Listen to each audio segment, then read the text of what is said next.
आज नुहाउँछु भनेर चाँडै उठेको गाइज बाहिर गएर हेर्दाखेरि त काठमाडौँ नै नुहाइरहेको रहेछ। त्यही भएर म आएर फेरि सुतेँ। झरीमा कहाँ निस्किने लाग्यो भनेर सोचिरहनु भएको होला गाइज। म चाहिँ हिँडेको अब बजारतिर। यसो कपाल मिलाउँछु भनेर कपालमा हात लगाएको, कपाल त बो भन्दिनँ। फाइनली पुग्यो म मासु पसलमा चाहिँ अलिक भिड रहेछ। आज झरी परेर नि होला। अनि एकछिन कुरेपछि मैले पाएँ मासु। घर जाने भनेर हिँडेको, ठ्याक्कै बाबालाई भेटेँ। रुटको हालत हेरेर मलाई घरै जान मन लागेन। कहिले बन्छ के यहाँको रुट। मासुको बगो चाहिँ मैले मम्मीको हातमा थमाइदिएँ। अनि मम्मीले हेल्प गर्न थाले। खानु मात्र भएन नि गाइज, अलिअलि हेल्प गर्नु पऱ्यो नि। मासु चाहिँ फेरि लास्टै मिठो भएको थियो। मासु मिठो भएको कि मम्मीको हात मिठो भयो, त्यो चाहिँ छुट्याउनै गाह्रो भयो कि। त्यसपछि लाग्यो म कलेजतिर।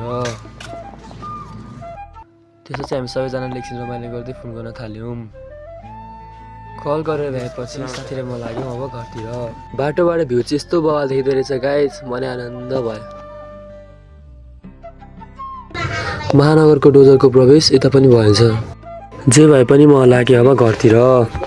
घर पुग्ने बित्तिकै मैले लिएर हिँडेँ फर्सीको मुन्टा। काजा लायो भनेर सोचिरहनु भएको होला गाइज। अब चाहिँ म हिँडेँ घरतिर। भ्यूको मजा लिँदै मैले अब एकछिन थके मारेँ। तपाईँले यहाँबाट जति पनि जग्गा देखिरहनु भएको छ गाइज, यो सबै चाहिँ मेरो होइन। आमा बुवाको न्यासो लागेको कारण मलाई चाहिँ छिर्न एकदम हतार भइरहेको थियो। नाति बल्ल बल्ल आयो भनेर आमा पनि मुसुक्क हाँस्न थाल्नुभयो।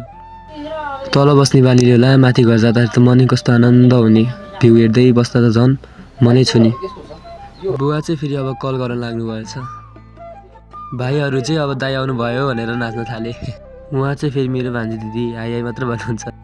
एकछिन बसेपछि मैले सबलाई अब बिदाई गर्न थालेँ। सबलाई बाई बाई ह्यान्डसेक गर्दा गर्दै बालले चाहिँ नजानु भन्दै हुनुहुन्थ्यो। आमा चाहिँ आज यहीँ बस, भोलि बिहान जालास् भन्दै हुनुहुन्थ्यो। तर मैले भनेको घरलाई बाई बाई। रातिको भ्यू पनि एकदमै गाइज मनै छुने रहेछ, आनन्द खाले। तर घर त जानै पर्यो गाइज, त्यही भएर लाग्यो म घरतिर। ल गाइज आजको लागि यति नै। अब भोलि भेटौँला। भोलिको भ्लग सबैजनाले हेर्नु होला। थ्याङ्क यू, धन्यवाद।